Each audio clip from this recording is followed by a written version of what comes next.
Right.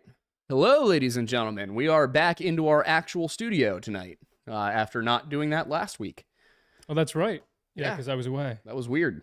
It was a little weird. It was very weird doing this show from my home, which it shouldn't be considering we've been doing this show from my home for most of the time we've been doing this show. I gotta say, a part of me missed that old backdrop. It's a nice backdrop. It's nice. It's a nice backdrop. But tonight, and just like last week, serious topic. I wanted to cover both of these at once. We'll see how that goes if we get to the end of the Hurricane Helene stuff and there's not time to go into the Jack family stuff. We'll just do that next week. What? Something's making a sound. Yes. Yeah, but I'm anticipating we'll probably have time to get through both. It's just that we talked about Helene last week, and I didn't want that to be the only thing I had planned for tonight. The nice thing is we can talk about things for weeks at a time, should we choose to. I just want to make sure that, it's not the only thing I had prepared. We did that with Sebastian Rogers. Yeah, we did do that for Sebastian Rogers. Good Lord. So with all of that said, I think I want to start this off by just kind of giving an overview of what has happened in the last week, what I've been hearing, what I've been doing regarding Helene, and then I wanted to go into some stories that were sent in by viewers of this channel, people who have been directly affected. I grabbed not all of the ones that I was sent, but I grabbed a bunch. I did not have time to edit all of these for clarity, unfortunately. I had intended to do that. It just did not work out to be the case because this week's research took longer than I anticipated. But, to start off, there have been over 200 people dead so far. I don't think that there's quite enough. I want to start with that because there has not been really nearly enough coverage from the mainstream news on this. Everybody I have talked to who that's the main way that they get their news is not aware of how bad this is. I was talking to my dad. He was appalled by how little coverage it's gotten, especially given what we did. Because I don't watch the mainstream news much. So I was talking to my dad about it as somebody who does pay a little bit more attention to that. And he was basically saying that it's not there. It's not being covered. It's not a huge topic. And the fact of the matter is, I don't think there is... I can't think of many more pressing issues for Americans right now. I mean, this is our backyard. This is our own people. And they're suffering, and there's not enough being done. It's not... I'm not saying this to be, political. It's just $750 isn't enough. Especially after you just announced $157 million to Lebanon. It doesn't matter which party it is, because this happened with Katrina, too. This is not a political issue. This is a government issue. The government is clearly thinking more about everybody but Americans. And it's appalling. It's disgusting. It's not about who deserves... It's not about do people in other countries deserve help. It's about the fact that the help our people need, they're not getting it right now. And when I see videos of Chimney Rock not existing, this is an entire community. It's gone. I mean, Lake Lure, I don't know if it's Lure or Lure or Lurie, but this lake that is just east of Chimney Rock is now, Chimney Rock is part of the lake. Downtown Asheville, I was looking at videos of it, pictures of it. During the immediate aftermath of the storm, you had 2-story buildings that were almost completely submerged beneath the water. We're talking 20 feet of flooding in some places. We talked about in the video we just shot. There's a segment about Helene in there as well, but we were talking about another part of North Carolina where the disappearance actually took place. And there's the story where, almost 2 feet of rain dropped and it wiped out this one community in northern North Carolina. There were places, and I mean wiped out, a community of over 50 people ceased to exist because everything was so destroyed that there was no coming back from it. Everybody lost livestock, they lost homes, the roads were washed out, and granted, this was the 1916, there was no recovery there. Apologies, I have been sick for 2 weeks with a cough. We're trying to get him to see a doctor. Yeah, I'll try. There's bigger problems in the world right now. But we're talking about this disappearance, and 22 inches of rain dropped, wiped out this community. There are parts of North Carolina where 30 inches of rain fell. This time, I don't think people understand how bad it is. You might have noticed, I can't see the chat very well, but if everything worked correctly, there should be a, whatchamacallit, a fundraiser on the side, a little button that you can push to donate to the American Red Cross. And we'll get into a little bit about, who's doing what and where you should send money, supplies, all of that in just a moment. But this is basically the entirety of the Tennessee-North Carolina border got hit with 10 to 30 inches of rain. There are towns that don't exist and places that people can't get out. I've been hearing stuff about the National Guard having helicopters and sending them in, and it's working, but slowly. There's just not enough, and things are getting better. But in the immediate aftermath of this, people had nothing. There was no help. There was no aid. And I think one of the big things that a lot of people are looking at and seeing and kind of wondering maybe why there needs to be so much awareness here, since we get hurricanes every year. I mean, we get hit with hurricanes every year, and we're not even on the coast. Yep. But by the time they hit us, it's those outer bands of the storm. It's where, it's rain, thunder, lightning, winds might get up to 30 or 40 miles an hour on the bad days, but it's not that much. It's not that bad,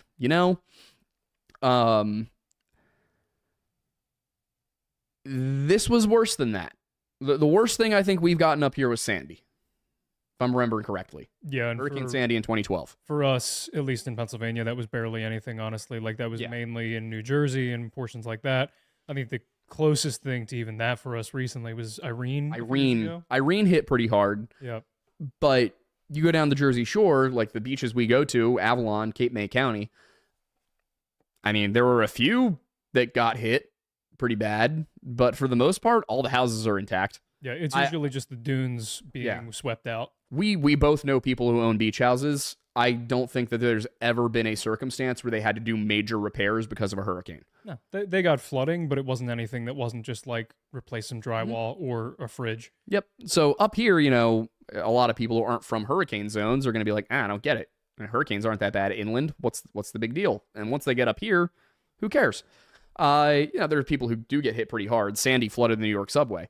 But the coastal areas that get hit frequently, New Orleans, obviously nailed by Katrina in 2005, they then made changes. Florida gets hit hard every year. They've learned how to prepare for it. They have levees, they have dikes, they have seawalls in some places. The highways are built to expect flooding and high winds. These are areas that are built by people expecting to get hit by hurricanes over and over and over again. They are prepared. They have the emergency management systems in place to handle this. Appalachia does not. They have never, ever, ever in the history of human habitation, as far as we know, there is not a single point in the historical record where that part of the country, that part of the North American landmass, has been hit this hard by a hurricane. It's never happened. There is no, they should have prepared better. They should have known. They should have expected it. There's none of that. This was purely an unprecedented event. There is nothing like this in North Carolina's history. There's nothing like this in Tennessee's history. And what I'm seeing from a lot of people is that they are not just concerned about the recovery effort happening. They want to make sure that the recovery effort happens the right way. A lot of people out there are concerned that there's going to be big corporations coming in and just trying to buy out the land because people aren't going to be able to afford to go back. And that's really what the big issue is for a lot of these families down there. And what I think what you're going to see in the coming months is not just a drive for donations to the Red Cross, to FEMA, FEMA's taxpayer, but the Red Cross, Samaritan's Purse, Salvation Army, all of these groups that typically work with disaster relief. I think you're going to see a push for donations to individual families as well, because what FEMA does is they give you, if they can, the money to survive. You might get FEMA to give you enough to rebuild a home or repair a home, but while I would recommend everybody apply for FEMA aid who's been affected by this, I would not expect that it's going to be enough to save your property. And I worry that, is the government going to look at this and basically call it a total loss and tell people if they want money to rebuild or relocate, they need to sell their land? Is this going to be an eminent domain situation where they go, well, it's destroyed anyway, how about we give you some money to go somewhere else? That's not what people want. What I'm seeing from the majority of people who are talking about this is that they want to preserve Appalachia.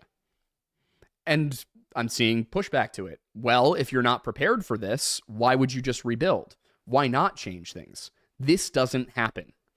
And there are ways to rebuild what was there without having to change it aggressively. Mm. So I think on the one hand, people are worried about the loss of culture and the loss of history. But at the same time, there's a very real concern that they're going to be sold down the river by politicians because they are not worth as much as lithium. Because your family was there for 200 years, but I don't know, there's a really big lithium deposit on your land. Are you sure you wouldn't want to move somewhere else? But what if we build some more high density municipalities? What if we build up some cities in this area and then the land can be used for resources? That's what I think people are worried about. And I don't think that you need to go to the level of what some absolutely disgusting people like Stu Peters are doing on Twitter, where they're like, this was a HARP manufactured, weather modification crisis to get the Appalachian people out of the area so they could strip it for lithium. You don't need to go that far. It doesn't need to be weather modification. And honestly, saying it is distracts people from the actual problem, which is, an aside. I'm kind of partially convinced that a lot of the big conspiracy theorists out there, the big accounts who do it, pardon me, I'm partially convinced some of them are actually bought and paid for by large companies so that when something like this does happen, they stir everybody up to, just ignore everything as some weird conspiracy theory. Because it would not be unprecedented for large companies to come in here and say to the government, hey, if you make sure they move, then you're going to make a lot of tax money off that lithium when I mine it. This would not be the first time it happened. People get moved because of eminent domain all the time. And this is a case where they could argue that it's useful. And I would not be surprised if they do. I would not be surprised if you see some shady stuff going on, especially with, local politicians and state level politicians, because unfortunately, a lot of those people are not the people that they present themselves to be, the people that you want them to be. And a lot of people have this sense of trust in their local and state governments that does not exist for the federal level. So people have to watch out. They got to be very aware of what's happening here. You need to know who to write to make sure that your Congress people are aware you're watching. So you're, even if you're not from the area, now might be a good time to write to your local congressman and say, hey, I need you to not vote for any expanded lithium mining in the Appalachians right now. I need you to not vote for pipelines in the Appalachians right now. I need you to not vote for literally anything other than giving money directly to the people affected. Because let me tell you, it's my tax money, right? It is my tax money. I would rather it go there. I am not the kind of person who typically is, advocating handouts. When I pay a lot of money in taxes, guys. A lot of money in taxes. And I hate when I see it going places where the people who are receiving it are just being paid. I don't like that because it's almost always taken advantage of. It is almost always a pathway to fraud. In this case, there are ways to avoid that pretty easily. You have a GoFundMe up, I can go and look. If I can determine if a GoFundMe is legitimate or not, so can the government. And all you got to do is submit, okay, here's my social security number. Here's my tax records. As you can see, I've been paying taxes at this address for this many years. There's not a house here. There was a house here before the hurricane. There's not a house here now. The government could very easily verify the people requesting this money. And so when I hear FEMA's giving away $750, I'm just disgusted. Like, no, I paid $45,000 in taxes last year. Give all of it to Appalachia. Every single cent. They need it. And when, if it's Katrina, I would have said the same exact thing. This is about people in our country who are in need of help. They really need it. And the only thing that the only organization capable of solving that problem with a flick of their wrist is the government. If it's anything like Katrina, we know they're not going to. So I think there needs to be pressure on your local officials, on your state, your federal officials. Hey, do something. I don't want to see a cent to Lebanon. I don't want to see a cent to Ghana, Ukraine, Israel, any of it. Not a penny until this is fixed. I don't care that stuff was allocated. It shouldn't have been. Like, if we don't have enough money sitting around for when this happens, what are we doing? Well, but Mattis, I mean, I may be wrong about this, but as far as I'm aware, Lockheed Martin doesn't build houses. They don't. What's happened? What are we doing here?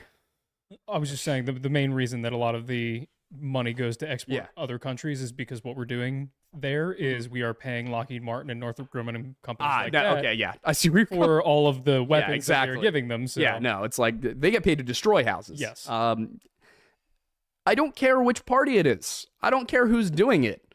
If Trump were president right now and we were doing what we're doing, I would be pissed. Mm-hmm. Biden may or may not be president right now, but I'm pissed. It could be Chase Oliver. It could be Jill Stein.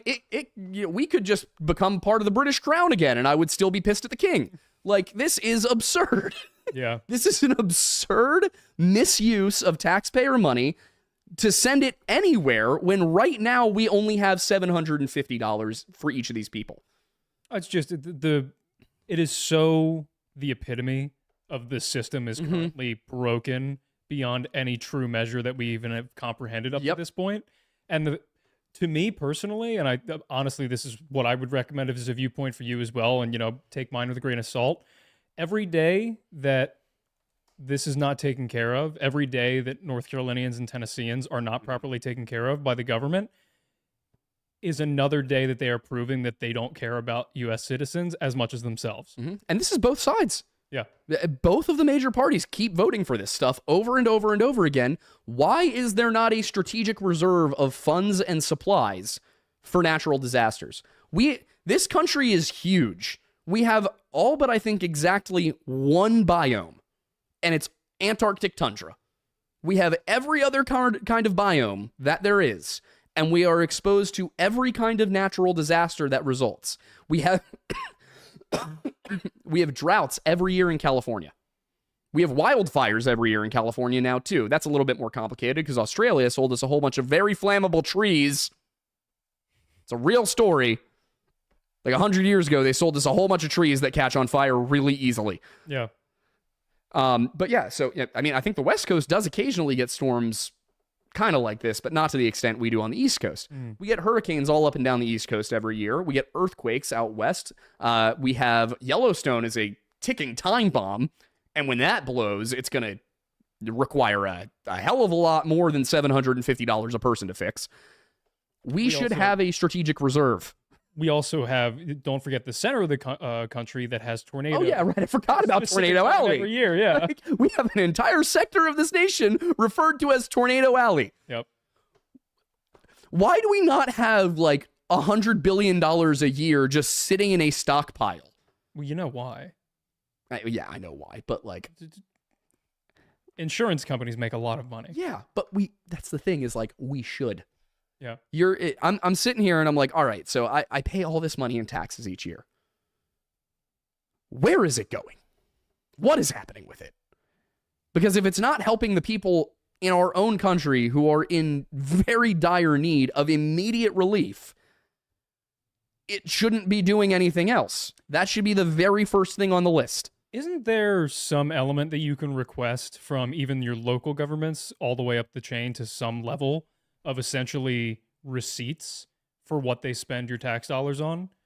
I think there kind of is, but I think they just give you more of an, like, this percentage went to this, and this percentage went to this, and this percentage went to this. Because it may be worthwhile for us to start demanding essentially audits on taxes. Well, yeah, there's been a party advocating that for a very long time. They don't get more than 3% of the vote every year. And they seem to have decided that we're just not even trying to win anymore. So for those who don't know, I politically affiliate myself with the Libertarian Party, and I get more disappointed every year. Like I'm sitting here and everybody clowned the guy in 2016 when asked, what would you do about Aleppo? Gary Johnson said, and what's Aleppo? I think Gary Johnson would have a lot more money down for North Carolina right now because he wouldn't know to bomb at Syria. He wouldn't know to send money to all of these war zones where we're just funding forever wars for no reason whatsoever. And then back home, we say, okay, well, here's, half a month's rent. Here's 3 nights in a hotel room. Because that is what $750 is these days. It is 3 nights in a hotel room. And when you look at the situation here, tens of thousands, probably hundreds of thousands of people displaced, there's not enough hotel rooms. The prices are going to go up, and nobody's going to be able to stay anywhere. Well, good news, I guess you got yourself a few meals at McDonald's. But those cost $20 a person now. So, good luck, kids. Have fun. It's just, I'm so deeply upset by the whole situation. And to see the people taking advantage of it, too, is equally disgusting. I mean, I look out on the internet and, this should not be a political issue. No. Is there anybody even attempting to make it a political issue? Oh, both sides. Both sides are throwing it around. You're the problem. The moment you decide to take a natural disaster and tragedy like this and make it in any way, shape, or form political, you're the problem, and stop. And anybody who you see making it political, remind them they are the problem and they should stop. Yeah, exactly. This is not the elites modifying the weather.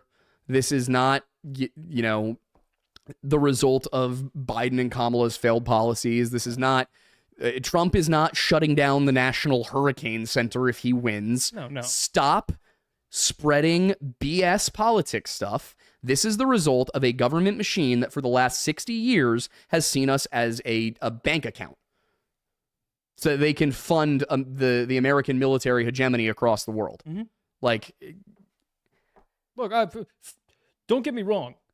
I love big military equipment. I love the Abrams. I love that it's specifically the equipment that you went to. 100%. I am such a big fan of all of that stuff. But I'll tell you right now, if it's I get to watch a big jet or big plane go by, or like family of 4 gets a home to live in, gee, I wonder which one I'm going to choose.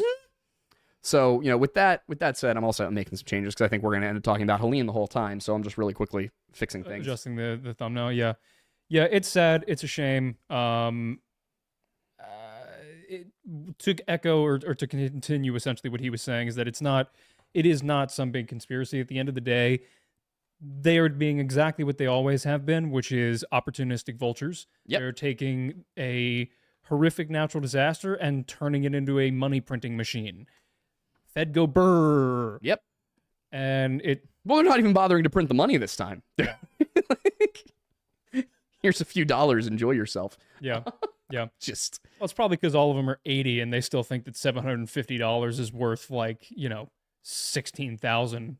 That's the other thing is like, do they understand how little money that is? No, not I don't think that they do. No. What?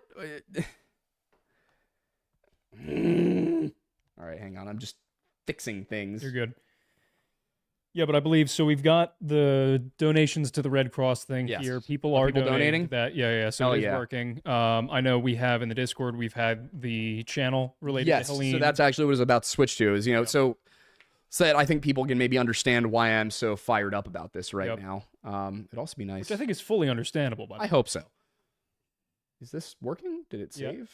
And for those who have not seen a lot of the Helene coverage, I mean, I know for me personally, because I get most of my news on TikTok now, which, for better or for worse is what it is. But I have seen like every 5th video in my feed is footage of Helene.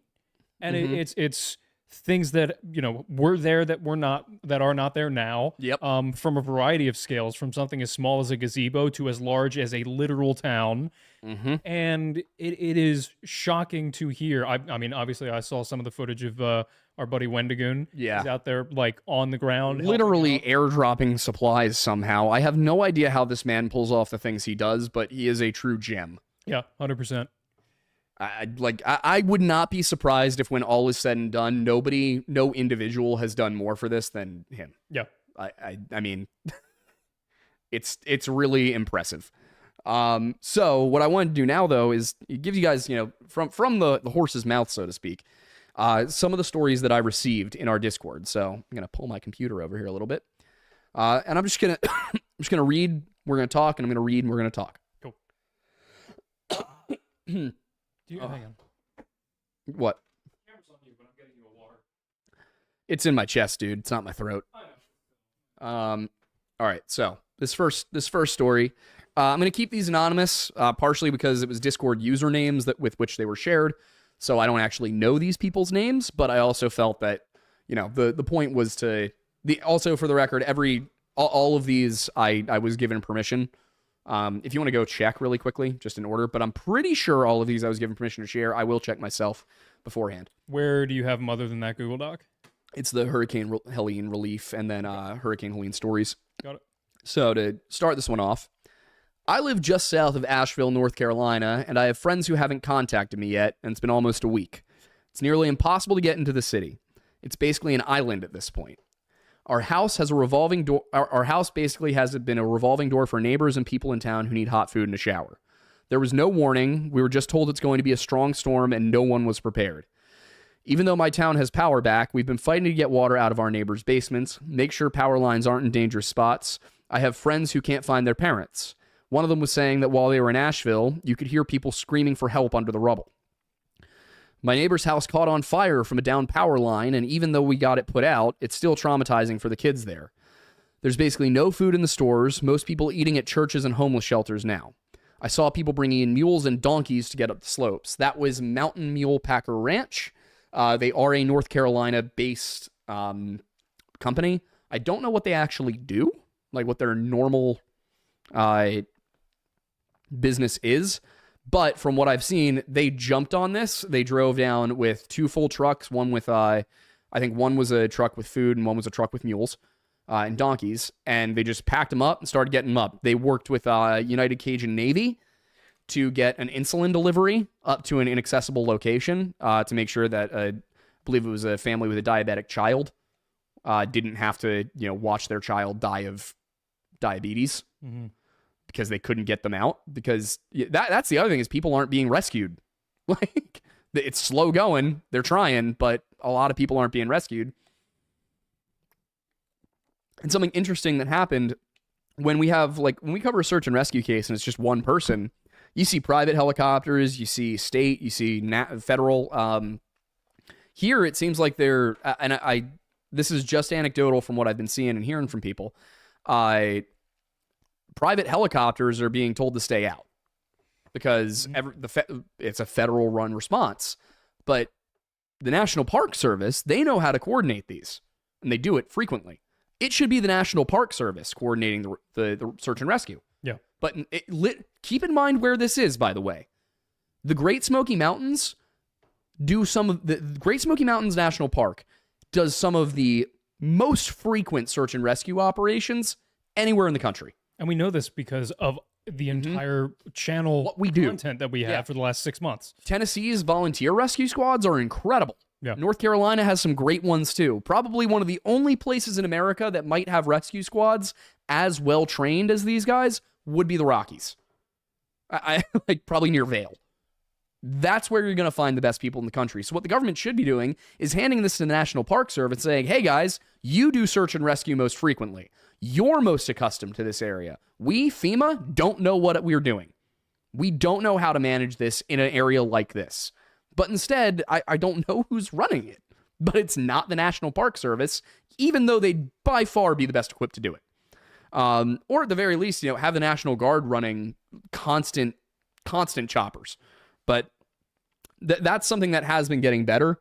There are now at least 7,700 soldiers on the ground. 6,700 would be guard. 1,000 would be active duty.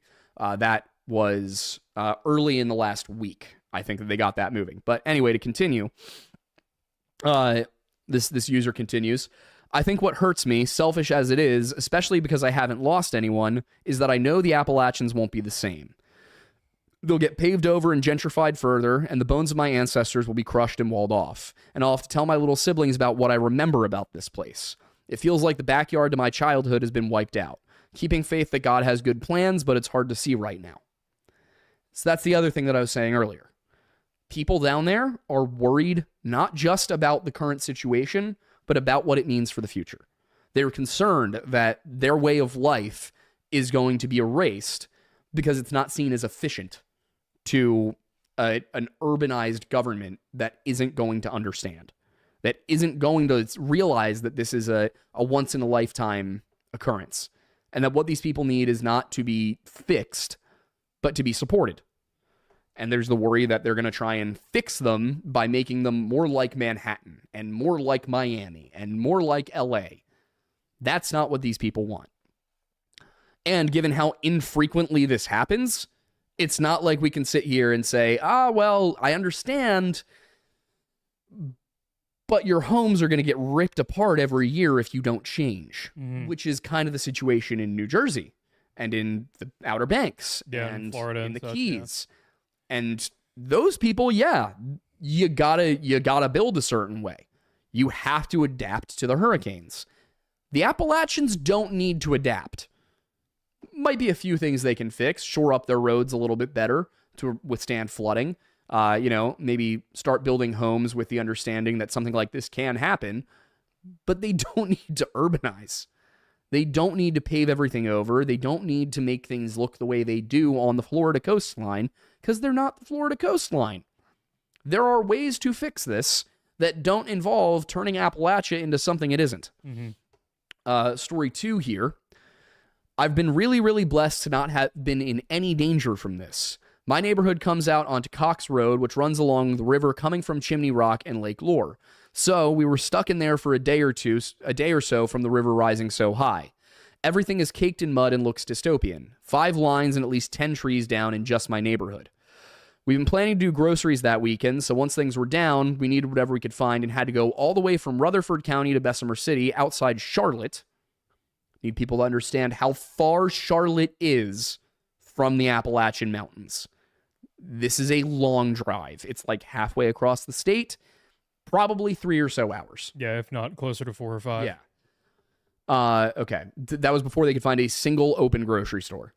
My friends and I went out to Asheville last Tuesday, so this was sent prior to this past week. Or this was sent last week.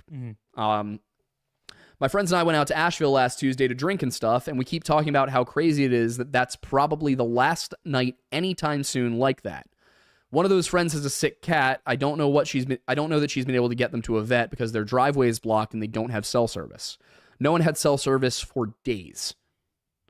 Everybody lost so much groceries, and for a lot of people out here, that's just not affordable. My other friend nearly had her and her pets go hungry because of what little food they could eat and buy. They were in an apartment and couldn't cook, and the only pet food available to buy was very little for way too much. They bought it anyways. We were eating MREs for a few days. Were eating MREs for a few days. Had to abandon their car near the store for a few days because the road wasn't safe. Her cousin, a teenager, went to help his brother check on his grandma and saw someone who had drowned. Most of my friends said they cried being able to just get a hot meal for the first time on Monday. I used to work at a restaurant in Chimney Rock. We were friendly with both businesses on either side, often ordered from them or had them at the bar. All 3 of those buildings are gone now. I grew up going to that town and Lake Lure. Everywhere up here, but there especially. My mom passed away a few months ago, and it's so hard to see how destroyed the place we made so many memories is. The mountains have literally shifted. The roads look like they were never even there. A couple of roads in Hendersonville are covered in power lines like spilled spaghetti. One part of a road has a giant pine tree hanging down across like a wall. Chunks are taken out of the streets. I'm afraid to see how places I've been in just the past few weeks. Asheville, Waynesville, I-40, Black Mountain, Blue Ridge Parkway look. Let alone those I've been to for holidays, birthdays, special occasions. Boone, Swannanoa, DuPont, Green River Narrows, Mount Mitchell. I feel so honored to have been able to show some friends from out of town the beauty of these mountains, the beauty of the culture, and hope that they can see it again. The people here are tough and keep together, but many are elderly, disabled, mentally ill, or otherwise at risk. I worry what it's going to do to us. This one is presented more in like flash journal style. This is Friday, 9/27. Wake up at 6 a.m., walk to the bathroom to see a tub full of brown water and the toilet pumping sewage onto the floor. It hardly registers before the power goes out. Rain is too bad to go to work. I say, F it, drink some Fireball, and go back to bed at 7 a.m. I wake up periodically throughout the day. More Fireball, more head scratching about the sewage still pouring onto my bathroom floor. More cigarettes and watching the rain from the porch. More Fireball. I go back to bed. The road is running red with clay. I wake up again. It's dark. I get in my truck and pray to any gods out there that Waffle House is open. I make some phone calls. No power, no streetlights. I can't see the extent of the damage. Waffle House is closed. That's a good indicator right there. I don't think people understand how good an indicator that is. Waffle House doesn't close. Waffle House stays open during hurricanes. If I remember correctly, Waffle House reopened before the government had finished setting things up. 100%. Yeah, no, like right now. Yeah. Here, there are currently Waffle Houses open in the affected area. Yeah. No, there's an entire joke in the South, if you're not from there or you're not familiar with it, where so long as a Waffle House is open, you don't have much to worry about. The moment you see a Waffle House is closed, run. Yeah. I think one of my favorite descriptions of Waffle House is that Denny's is just Waffle House for people who can't fight. Yeah. So Waffle House being closed, really bad indicator. Like that, something has gone horribly wrong if Waffle House is closed. That's how we had a similar thing up here.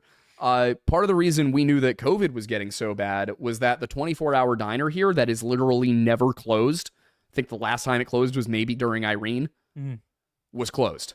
Yeah. They still have not gone back to being a 24-hour diner, which sucks. I think they're open till midnight now. Continuing back along, I drive to check. This is the next day, Saturday.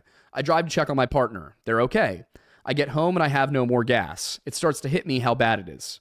The man who owns the smoke shop is giving away his inventory, and I take a single pass of loose rolling tobacco and a handful of rolling papers.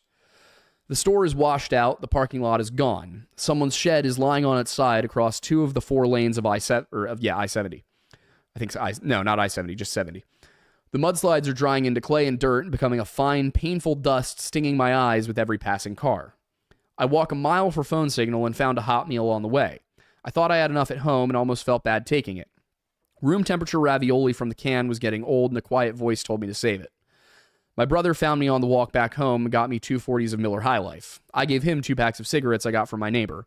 I'm starting to feel bad. Not a normal bad mood, but an unimaginable dread is seeping into my skin. And this is a line that actually stuck with me from the moment I read it, which is, the dirt is high. I messed it up. This is not going to be nearly as impactful as I intended. Pretend I didn't mess it up. Sorry, the cough is killing me. The dirt is holding the grief of many, and I am covered in dirt. Wow. Yeah. Sunday, 9/29. My partner and their roommate come to get me and my cats from my house across town. I hear about mudslide warnings from other people. No emergency alerts on my phone. Still no signal. The 2 bars showing in the corner of my phone screen lie to me. We walk to the river to see the damage and find a hot meal. I'm drinking a cold beer and eating a hot pizza while helicopters fly overhead. Fall Out Boy is blasting from the patio speakers. It feels almost normal. We go to the bar. Everyone we know is there. I'm not a big hugger, but everyone gets a hug today. My friend who works for the Department of Transportation shows up, and the usual light in their eyes is gone. It has been replaced by an exhaustion that I can't describe. They get the longest hug. Their team pulled bodies from the roads today. I stand in the rain on the bar balcony while they eat their curry under the awning. They thank me for the hug. We have a few days before the next journal entry, or maybe I just missed them as I was grabbing my stuff. Wednesday, 10/2. This past Wednesday.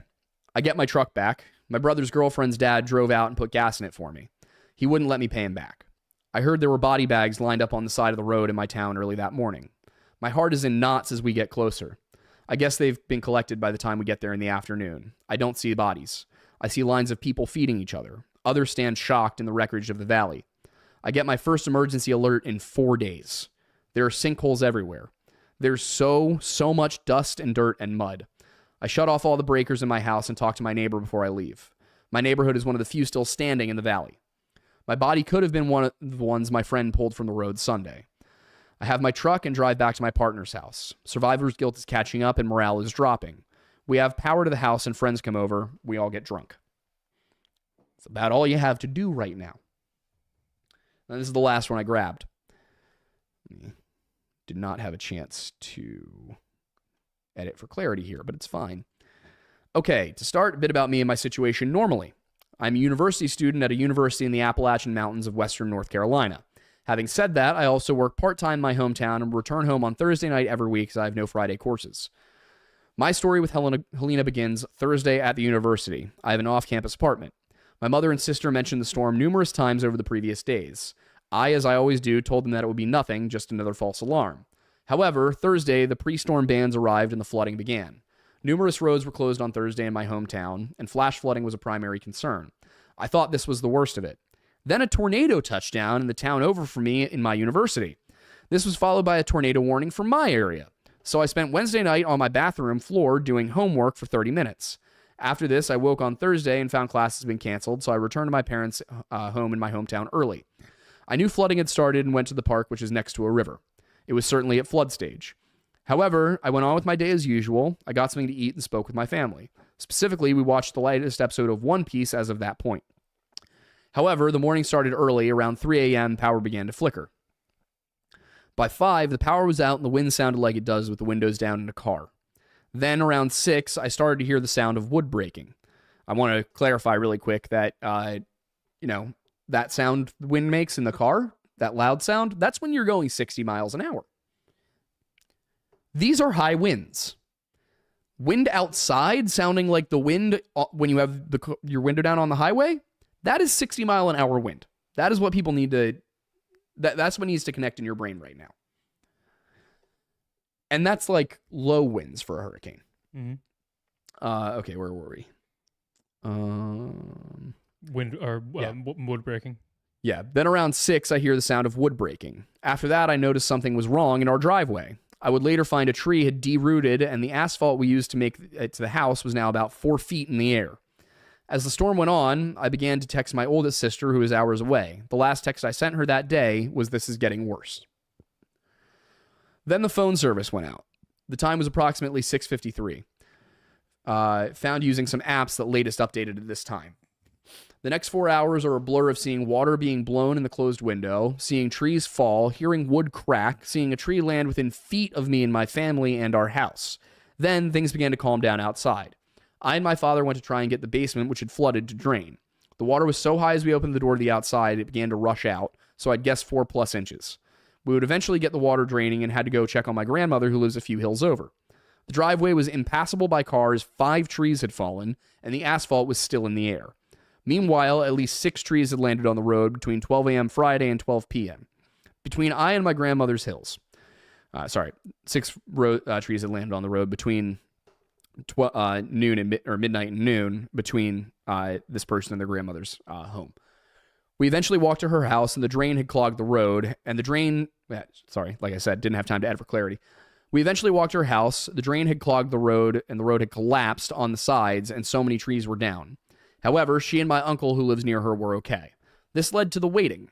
The area had no communications. I had lost contact with my work after saying I didn't think I could make it in. So I decided to walk to the store as I'm within a few miles.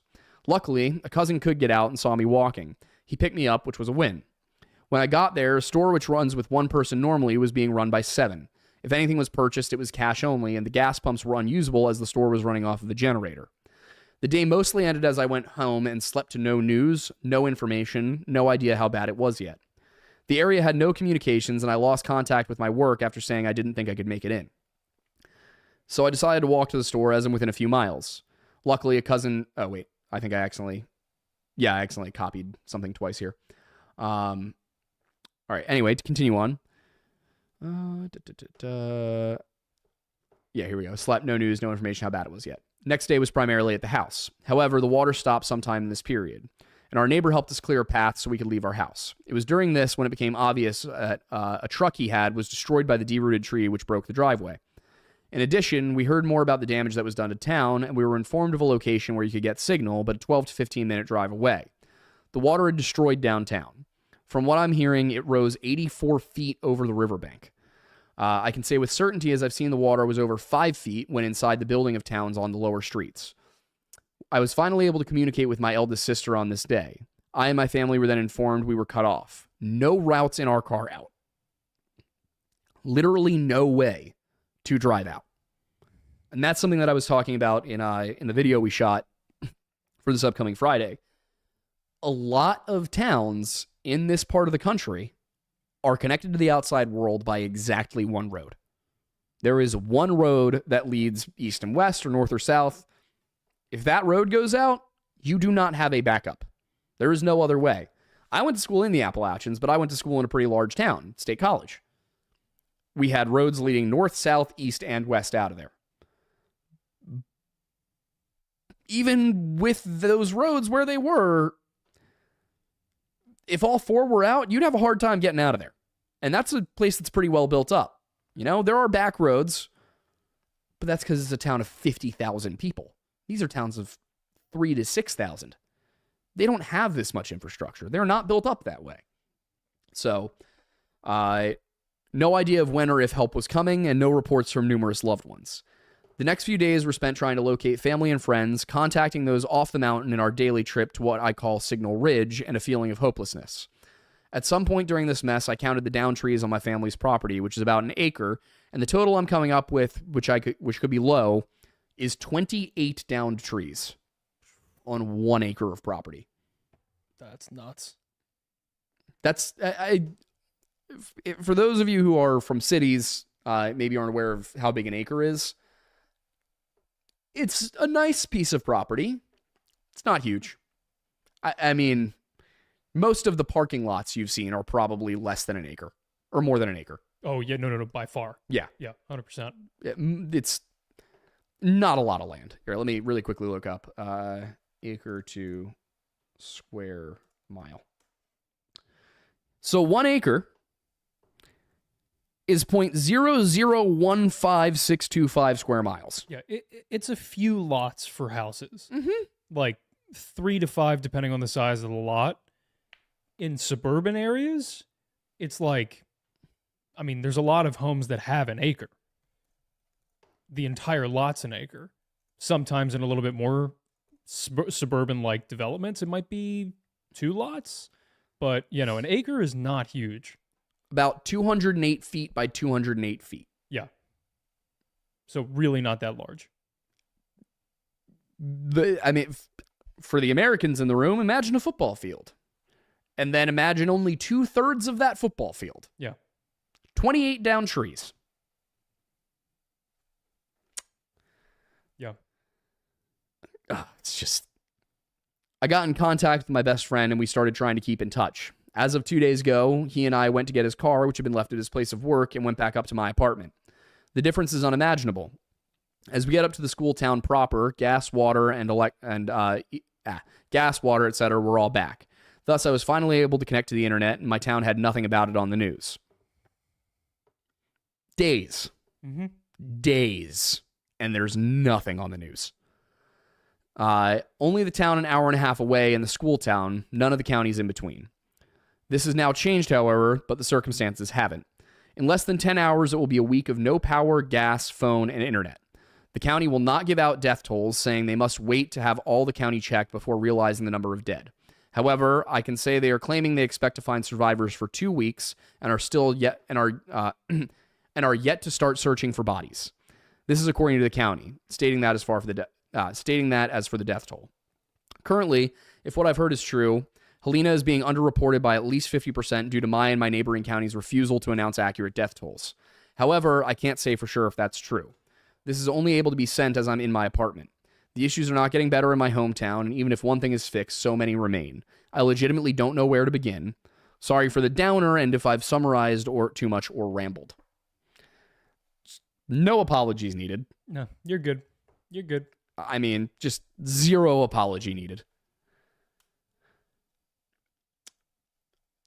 For those who haven't seen, the death toll, as of, I believe I was looking at it Friday night, but I will look it up now.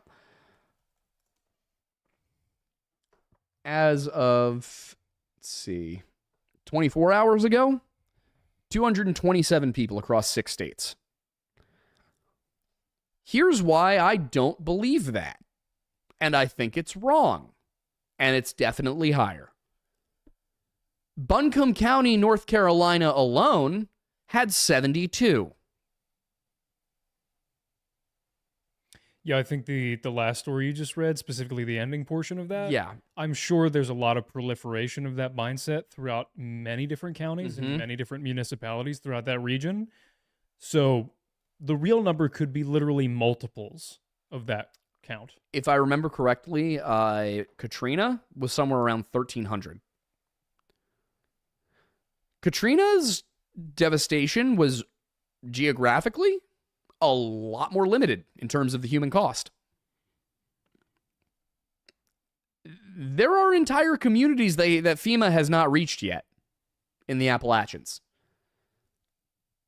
I genuinely think it's possible this will be a higher death toll than Katrina. It's possible, especially if FEMA hasn't gotten to people yet, and it's been how many days since? The concern there is no longer just remnants and rubble of the hurricane itself. It's thirst and starvation. And that's the other thing you got to look at here. And I will say this much, what FEMA actually does is mostly basically running as an insurance company. Most of what they do is take in applications and distribute money. They also help with some other things, but that is probably their major function here. The more important part, I think, of what was said there, and that was sent on the 3rd. So 3 days ago. They haven't started searching for bodies. The death toll is the bodies they've just found. They haven't started searching for bodies, Aiden. Yeah. And the death toll is almost 250 people already.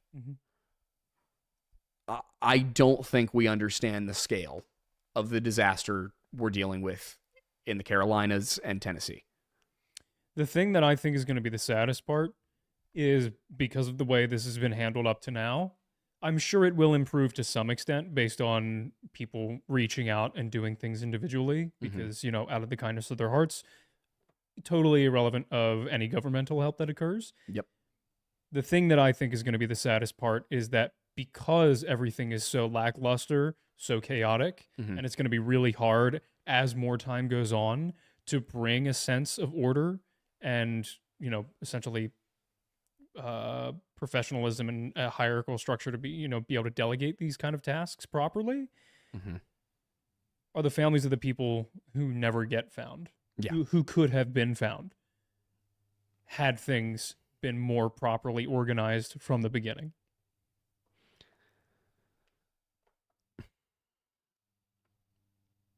How many times does it have to happen? How many times does a hurricane need to destroy an entire area for the government to be prepared for it? It'll never happen. We need to force them as members of this republic who have the ability and borderline duty to vote for the change you want to see. That's the only tool we have, is to, as Mattis said earlier in the broadcast, write your congresspeople, write your senators, and when election time comes, vote for who you believe have your interests at heart. It's really hard with politicians because most of them don't. But at the very end of the day, even if you know that your politician that represents you is a liar and you have to deal with him for the time being, don't listen to their words, look at their actions. Look at what they voted for in the past. This goes for any politician.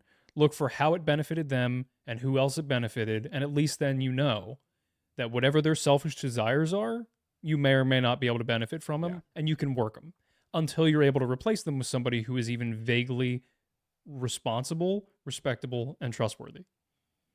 Yeah, I mean, it's if there's ever been a time to hold feet to the fire, it's right now. Because regardless of the cause of this, because there's going to be arguments over climate change versus lack of infrastructure versus any other number of things. Mm-hmm. It is absurd that there is not a standing emergency fund to cover like $100 billion in damage. Why are we not doing that? That's the part that astonishes me. And I mean,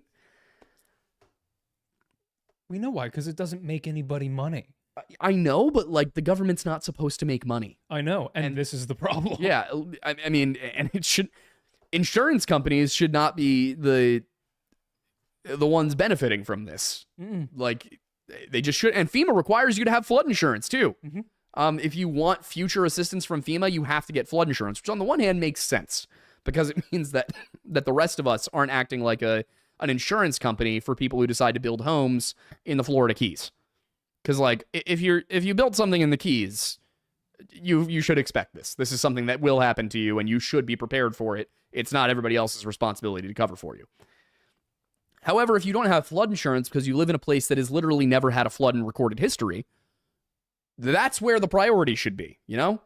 And it shouldn't be that, like, FEMA, you know, of all of the different things that we have discretionary spending for, FEMA should not be one that gets a set budget for the year. No. It should be something that, like, the money comes from... First of all, there should be a fund. There should just be a fund for this that is constantly there at all times. But also, if FEMA needs more money, FEMA should have access to whatever the hell they're using as a slush fund. Mm-hmm. I mean, there is no reason for us to be sending billions of dollars all over the place for, you know, wars and random research projects and infrastructure in other countries when this is going on at home. It just doesn't make sense. We have to be thinking about our own people before we can help everybody else. Especially when half the time that we're helping other people, they don't really want it. You know? So that's what frustrates me about the situation, what makes me angry. I do want to say I'm very grateful to everybody that we didn't have to even tell you not to send super chats. You just donated instead. That is precisely what I would have hoped. Because I forgot to say don't super chat, send everything to the Red Cross. No, we just have phenomenal fans that know really exactly what needs to be done. We really do. So with that said, there was another thing that I wanted to say, which was a lot of people in last week's stream in the comment section were saying things like, don't donate to the Red Cross, or, oh no, Samaritan's Purse is bad for this reason. Every single organization on the planet that is large and has money has questionable things going on and reasons not to like them. The Red Cross is a big organization. So is Samaritan's Purse, so is the Salvation Army, so is Mutual Aid. These are all big organizations. Just donate to one that doesn't bother you. And if somebody says donate to the Red Cross, don't clown them for saying donate to the Red Cross. Be like, yeah, good. In my opinion, it might be better to donate to this company or this organization. Don't be like, don't donate to the Red Cross. That's not helpful. Give people an alternative, which is what we did. If you don't want to donate to the Red Cross or Samaritan Purse, Salvation Army, Lutheran Aid International, whatever it's called, you know, if you don't want to donate to a religious organization, there are non-religious organizations out there. If you do want to donate to a religious organization, you don't have to donate to a non-religious organization. Realistically, though, the organizations that can do the most in the coming months are not going to be the Red Cross.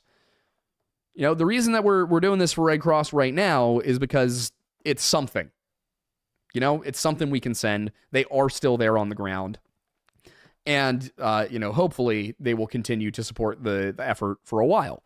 But there's other organizations, there's other groups. And for that reason, we included in the description a couple of links. One to Appalachian Voices, because the Appalachian people know what they need. And then we have another one to just a giant Google Doc that is full of various different organizations. The advice I would give people, if you have the time to do so, and you want to be as helpful as possible, call local sheriff's departments. Call the county sheriff and say, hey, what do you need? Some of them might need money. Some of them might need food. Some of them might need nails. You never know, but the most helpful you can be is by going to the direct local groups, the local communities, the rescue squads. Keep in mind, most counties in this area have a rescue squad. It's volunteer. Help them get new equipment. Help them to be more prepared next time. I know that churches, Masonic lodges, community centers, all of those different groups, they're all going to be working to solve this, working in the months to come to provide food to help rebuild.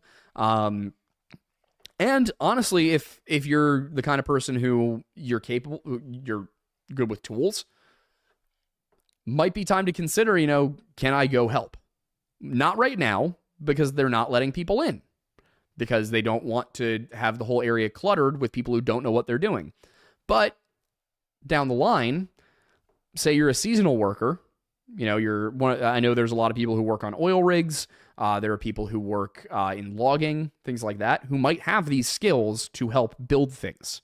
If you're accustomed to using tools, if you're accustomed to machinery, or even if you're just strong and can carry things, if you have a seasonal job where you just collect unemployment, because I know people in the construction industry, and I know that there are places where they know that they don't really work from December through February, so they get laid off, they collect unemployment for 3 months, and then they go back when the season starts up again. If you're one of those people, and you can afford to do it, consider going down there, consider volunteering your skills for a week or two, and just do the right thing, Depending on if we have time once we're down there, we're going to be down in Tennessee in about a month. I'm probably going to be able to speak to some local people. If I have time, I'm seeing about setting this up. We'd like to know. Like if I have a day where I can say, hey, we're going to be here. Meet us here. Tell us what you need, give us a place to send things, and we will make sure that we get the word out. I was on the phone with a Masonic lodge in Tennessee a few days ago. They were telling me, I was told by FEMA, cash. And cash apparently is king for groups like the Red Cross, for larger organizations, even for the county level. Sometimes cash is good. What I was hearing from the Masonic lodge was, we don't need money. There's nowhere to buy anything. What we need is nails. We need 2x4s. We need hammers. We need power tools. We need generators, gasoline, oil, food. That's what the people themselves are asking me for. And one of the other things is, say you're from a couple of counties over, the roads are closed into the affected place. Call the neighboring county. Go look up churches in such and such town, whatever the nearest non-affected town is. As far as you can get in, go look at what's there. Call those people and say, hey, what is it you need? You might not be able to get in, but they might know a guy who has a private helicopter who's been flying. They might know who Wendigoon is having fly things. They might know people who can get in touch with Mulepacker Ranch. Like, there are a lot of different ways to do things, and I think that a lot of people get stuck in I don't know how to help. Call and ask. What is it you need? I'll say this. I know we have a lot of Masons that watch the channel too. If you're a Freemason, this is the time to do what you swore an oath to do. This is the time to give what you can. It's an organization that does $3 million in charity every day. I think we can do this. So if you are a Mason, call your lodge officers, ask them if they've been in touch with your Grand Lodge, ask them if they've heard anything from the lodges in North Carolina and Tennessee, and say, hey, what can we do? I'm trying to get the ball rolling with the Grand Lodge here in Pennsylvania. I've been in contact with my district deputy Grand Master about it. So if you're part of an organization like that has national reach, involve them. It doesn't just need to be my fraternity. If you were in a college fraternity, they might be running something right now. They might know people who are in your fraternity who are affected. If you're a member of a Lutheran church in Minnesota, there's no reason that you can't look up the Lutheran churches in Western North Carolina and say, hey, these people are part of our broader congregation. How can we help? The fact of the matter is, this might sound like a backwater part of America. That's what everybody thinks Appalachia is. And I blame Deliverance. But everybody thinks that Appalachia is this backwater part of the country where everybody's still living like it's 1960. And, if they're behind, it's their fault. That's not the case. These are people just like you and me who live lives just like yours and mine. And they happen to be in a place that has historically been very poor, but they've managed to make it work. Help. They are just like you. It's not that hard. And it's not a place that you can make a single argument had this coming. There, in no way did the people of Lower Appalachia do this to themselves. They were not prepared because this isn't something that happens. It would be like this would be like an earthquake hitting Berlin. Everybody being like, oh, well, why weren't they building things like Tokyo? Because it wouldn't make sense to. Because that's not what happens there.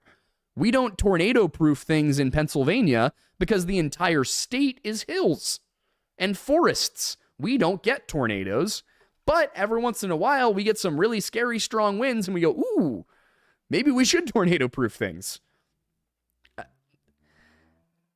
Natural disasters are predictable sometimes. People in Florida should hurricane-proof their homes. People in Nebraska should have a tornado shelter. People in California should make sure that their houses don't collapse upon the slightest bit of movement. And they should also probably have a water storage system and also lots of fire extinguishers. In California, you got problems. Good Lord, guys. But exactly, it's like, if Nunavut was to get a heat wave or a drought, why? Yeah. Why would people be prepared for that?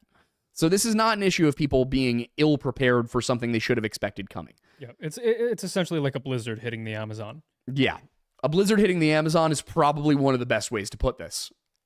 Nobody could have expected it, so why would they prepare for it? The last time it happened even remotely to any scale that mattered was 1916, and 5 people died total. Yeah. Nobody in Colombia owns snow shovels. Yeah, it doesn't make sense. Well, Colombia's got a different kind of snow. It does. But yeah, so I'm going to read through some of these because people are pointing good things out. Lori Nant says there is a fund for helicopter fuel that they've donated to, among many others. I'll try to find the link. Private helicopters are invited back in now, so this fund is helping them pay for fuel. Awesome. Good to know that private helicopters are allowed back in now. That is huge. Also, for those who want to share links to things, YouTube is not going to let you because, honestly, that makes sense because people spam links all the time on YouTube.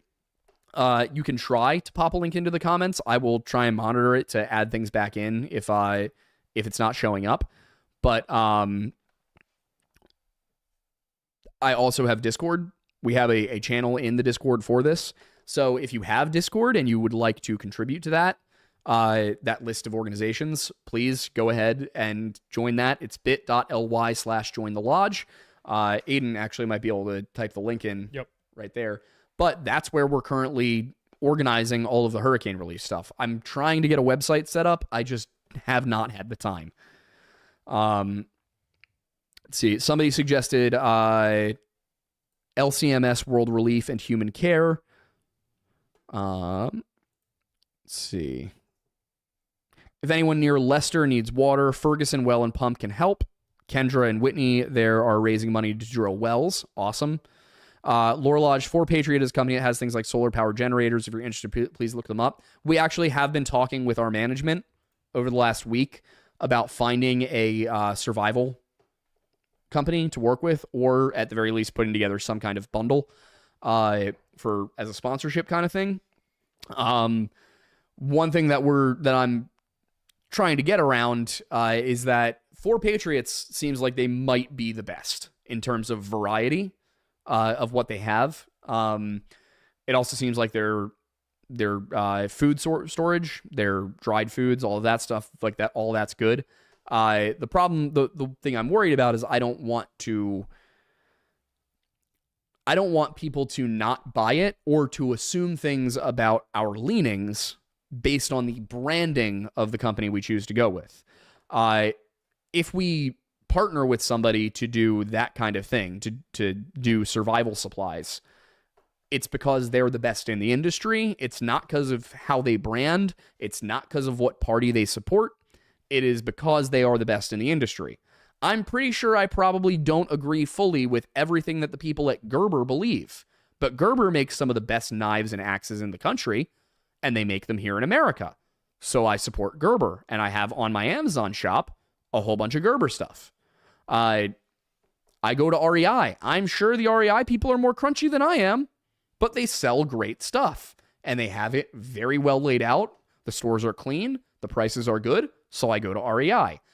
When it comes to your survival, the last thing you need to think about is the politics of who runs the company. And you also don't need to go with the people we recommend. If we're going to, all I'm trying to say here is rest assured that if I recommend you buy something from a specific survival organization, it's because that's who I think is going to get you the best stuff.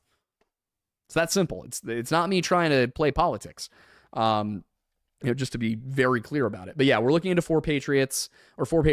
We saw My Patriot Supply, Ready Hour, Mountain House, Ready Wise, I think was one of them. I'm looking at stocking up on a combination of like MREs, like military MREs, and also just these dried food storage kits. Because the nice thing is, they'll sell like a 3-month supply of emergency food, and you're not just getting protein powder and rice. You're getting meals. It's not like apocalypse gear, but it's hurricane gear. It's tornado gear. And that's what you need. 99.9% of the time, there's not a zombie apocalypse happening outside. You probably don't need the absolute most versatile stuff in the world. You just need something you can boil water and pour it in. And that's what a lot of these companies do. So some of the ones I've looked at that have been getting good reviews were Mountain House, has great reviews for their food. Like phenomenal. Ready Hour was praised a lot for the variety and how long everything lasts and just how consistent it is. But I did see some complaints about the taste, that it was, didn't taste very good. Nutrient-wise, some of the places do really well, and it doesn't taste good. Some places aren't very nutritious, but it tastes great. Some places strike a balance. So I'm looking into who we're going to use for that. I will say for actual, like, just gear, knives, axes, things like that, I cannot say enough good things about Gerber. I mean, a lot of their stuff is made in the USA. It's not all of it, but a lot, especially their higher price point stuff, a lot of it's made in America. Which is awesome. I love supporting American made. I think that American made products are typically much higher quality than Chinese. If it says made in America, and then I'm probably going to assume it's higher quality. Not necessarily than things from Europe, but things that are mass manufactured in Southeast Asia and East Asia typically are there because it's cheaper. You don't want cheap for this situation. You want quality. So buy the $90 knife. Buy the $400 solar power generator. Don't get the cheap Amazon stuff. It's not going to work. Don't get the stuff. If it says made in China, really think twice. Is this going to work? Or is this something that somebody manufactured cheap and branded expensive?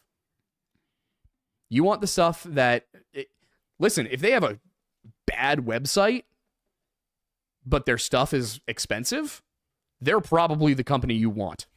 4Patriot is one of those companies. I went on their website and I was like, this is garbage.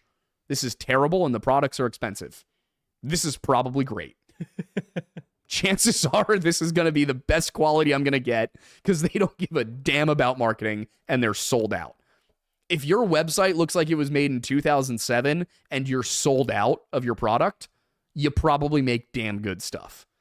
And I'm going to probably sample a bunch of these too. I will say solar generators, you can get electric battery generators that are just literally just batteries. And you can get foldable solar pads for these. I cannot think of a better thing to have. Because that's going to last you about as long as anything will. A gasoline generator is probably going to last longer in terms of being able to generate power. A battery is going to wear down over time.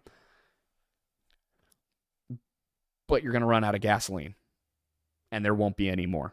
One of the things I always laugh about when I'm watching The Walking Dead is how they just, months on from this disaster, years in some cases, find cars with gasoline. And it's even if there was still gas, it would have denatured to the point of being useless. Oh, I can confirm. Gas goes bad. Yeah. And it doesn't take long. Let's see, I'm just going through some of these other things. Jack Everfree said, when I was a kid, my house caught fire. The local Red Cross showed up to the hotel room's front door night 1. They gave us $1,000 check, no questions asked. Yeah. That's pretty impressive. So yeah, donating. Because Jack donated $200 to the fundraiser. Thank you, dude. That's phenomenal. He said they showed up and gave him $1,000 check, no questions asked. This is the least I can do. That's awesome. Also, I want to be clear, for the people who are donating that kind of money, that is incredibly generous, and you deserve to feel good about that. The same goes for people who are donating $5. If you are donating what you can, you have done the right thing already. Anything?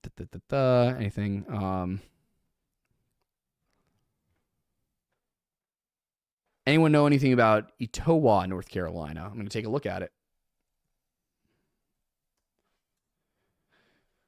See if there's any news. This is the other thing, is a lot of these little towns are still cut off. And people can't get in touch with their loved ones. People don't know. Yeah, I'm not seeing anything about that specific town. We do have some community updates, but this hasn't been updated since October 1st. Let me take a look. Helene flooding updates. North Carolina. Let's see what we got. CNN updated 1 hour ago. Our internet here sucks and we pay way too much money for it. I'm going to... Comcast, just so you know, I'm coming for you. I'm angry.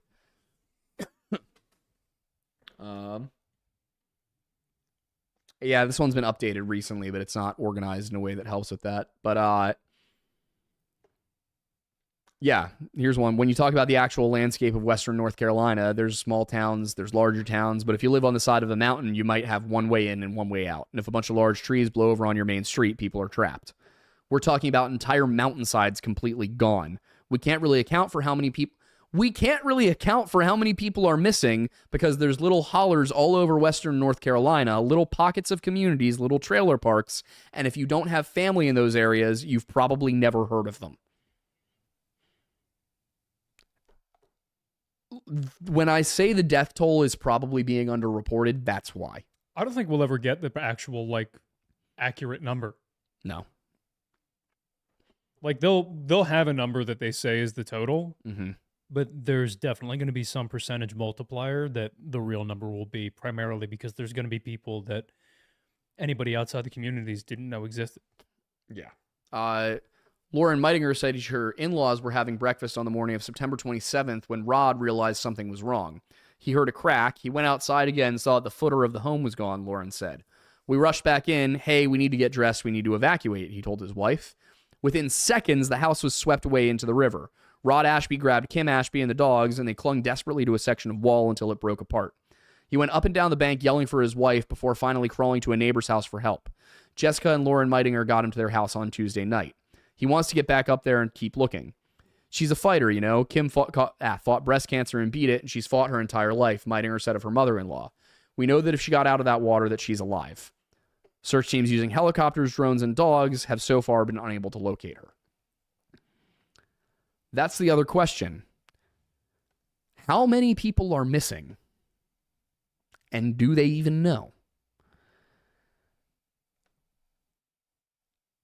This is one thing that I wish I'd said earlier, but it's important. If you know people and you haven't heard from them, report them missing. Call their county sheriff, call the Red Cross, and report them missing. Say, all you need to say, I am this person, or I'm calling about this person. They are this to me. I have not heard from them since before the hurricane. That's all you need to do. Because then they at least know the name, and they can go back and check. Obviously, it's best if you can to file a full missing persons report, but at the very least, make sure somebody is looking. Because we're really still only a week and a half out. It's possible people are surviving who have not been seen since before the hurricane. That is possible. It's still warm out. There are wild berries and things out there. People might be scavenging for food. If somebody, has been able to kill something, they're probably doing fine. There's probably animals all over the place that are dead. People might have found, deer just out and about in the forest. So there could be people still alive. Now, as we get to 2-3 weeks on, that becomes less and less likely, and you're probably looking at death. Yep. And I think people need to be prepared for that. My heart breaks for the families who don't know, because at this point, that's when the hope begins to wear thin. I will also say, I don't think I can think of a single case we've covered, which this is just like having a million of these at once. I don't think there's a single case we've covered where the person survived more than 2 weeks. No, the longest was the two women, Trenny and... Well, Trenny was never found.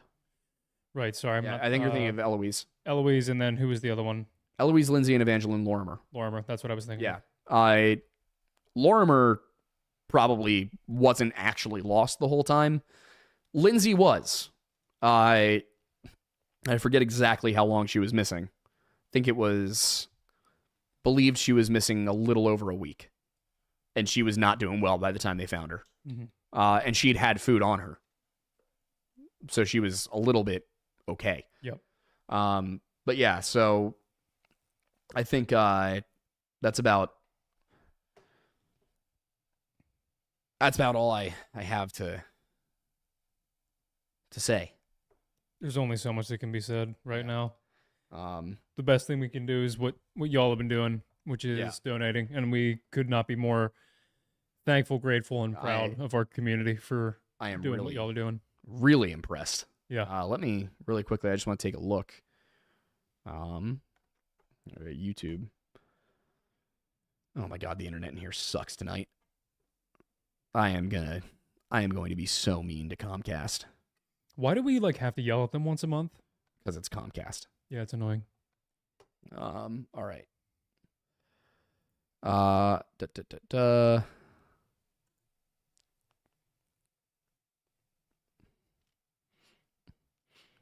Yeah, so we've raised about $1,000 over the last hour and a half, which is phenomenal. Amazing job. I am so proud of this community. But yeah, there's in the description of this video, there are 2 links currently. One of those goes to Appalachian Voices for a list of places that they're updating constantly. And the other is a Google Doc that is, from what I understand, a community kind of thing. Places that are recommended by Appalachian Voices do include, these are the verified organizations accepting donations: Appalachia Funders Network, Southeast Climate and Energy Network, Mutual Aid Disaster Relief, Hurricane Helene Airlift Relief, Operation Airdrop, Holler to Holler, that's definitely local. It's probably about as local as it gets. The American Red Cross, Lutheran Disaster Response, Salvation Army, Samaritan's Purse, Democracy Green, Day One Relief, Appalachia Service Project, and Rural Organizing and Resilience. So, Appalachian Voices, that is local. If they say Red Cross, that means they're okay with Red Cross. And you should be going with whoever the people of the area are okay with. They know better than you do. They know better than we do. Trust them. There's a number of different groups as well. Like I said, if you're concerned, go as local as possible. At the end of the day, if you want to make sure that your donation is as acceptable to you as you can possibly make it, call the county sheriff and ask them what they need. But yeah, I think that's about all I have. And other thing, this is not the last hurricane of the year. Nope. And if any other ones hit this area somehow, they're going to keep needing help. Keep considering that. Keep that in mind. But yeah, going into election season, this is something to think about. Where was your representative? Where was your senator? Where was your governor? State level, federal level, local level. Where were your elected officials when this happened? Republican, Democrat, Independent, doesn't matter. Where were they? What are they going to do if, and ask. What will you do better next time? Call both candidates. The candidate who's in office, what did you do this time? What are you going to do so we're better prepared next time? The candidate who is not in office, what would you have done? What have you done with your platform? And what will you do better next time? Those are valid questions to ask no matter who you're voting for normally, no matter which side of the aisle you're on. Because this is not, Appalachia is not the only place that gets hit with disasters in this country. You need to know where your representatives are going to be when you need them. No matter what part of the country you're in, no matter what party you vote for, you need to know. And I think we've gotten so wrapped up in the culture war over the last decade or so that we have forgotten that these are the things that should go without saying. There should be no party difference when it comes to disaster response.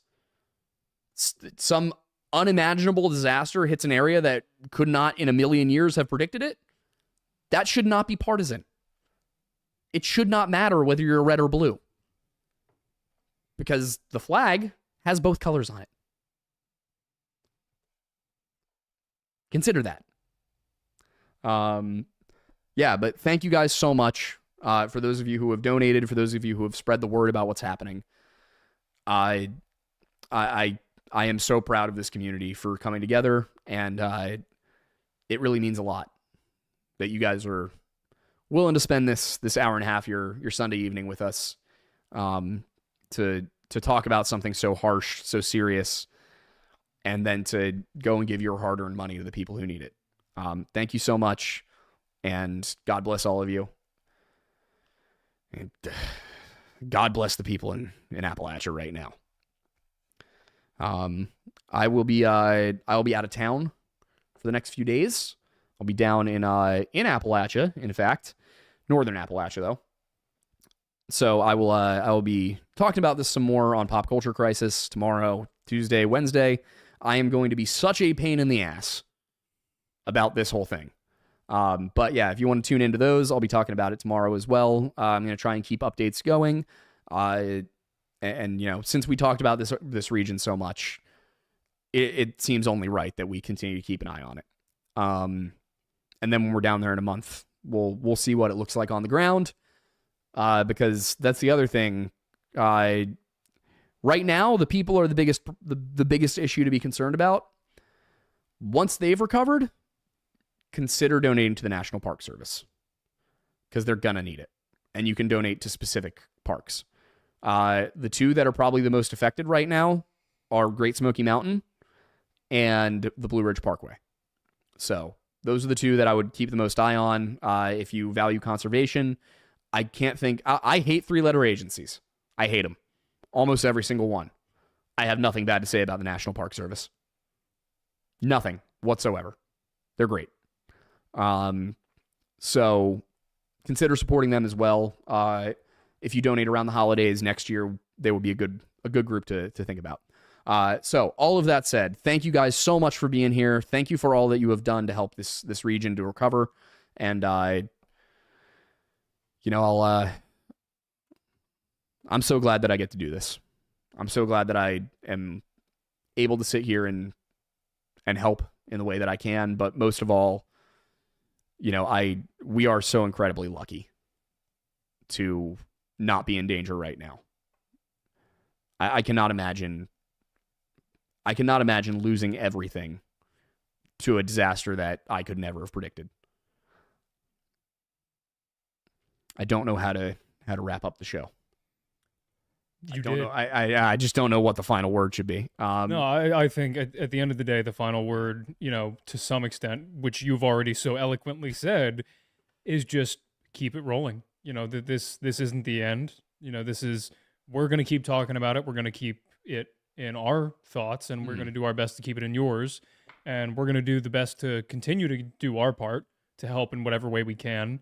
And we're still kind of working out the best ways to do that, but we are consistently, we're donating, we're trying to find, the best options, and we're going to keep doing that. But that's the thing is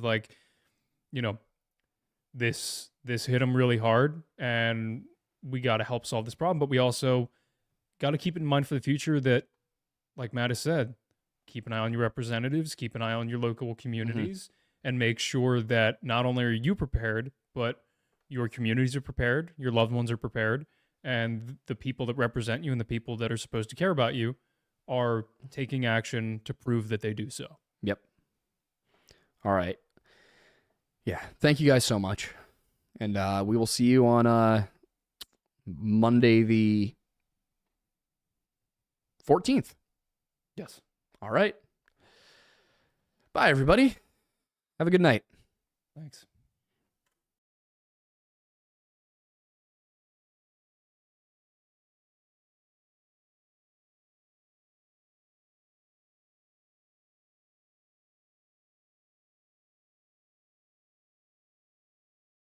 Just because I saw it in the comment section, we're not AI.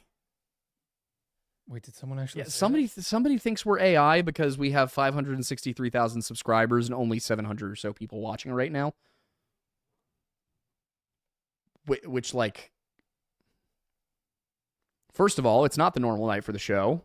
It's a depressing topic, and we never see that many people. No, most people watch the Friday video stuff. Yeah, it was weird. I have a feeling most of our subscribers are from the Friday stuff. Yeah, I have a feeling the majority of the people who watch our content don't even know that we do the live show. We do a live show, yeah. Also, I did see somebody said that the death toll is 20,000. I don't think that there's any evidence for that. No. That's the kind of thing you'd know. You would know. But yeah, so yeah, just okay. Anyway, yeah, we're not AI. No, I wish I was that smart. What? AI is pretty smart, man. Have you seen ChatGPT try to do basic addition? Have you kept up with the updates to ChatGPT? A month ago, somebody asked if 9.9 or 9.11 was bigger, and it said 9.11 was bigger because 11 is bigger than 9. AI is scary, but partially because it's really dumb. Yeah, that's fair. Okay, anyway. If you don't think we're AI, congratulations on having a brain. If you do think we're AI... donate to the Red Cross. That's the problem. They think that we're saying donate to the Red Cross because we've been compromised by the deep state. Oh, I see. And now we're telling people to donate to their slush fund. Which, of course, the Red Cross, never helps anybody at all. So they're too far gone to begin with. Oh yeah, yeah. If you think we're AI, how's life on that flat Earth going for you? All right. Anyway, bye guys. See you, everybody, and thank you again.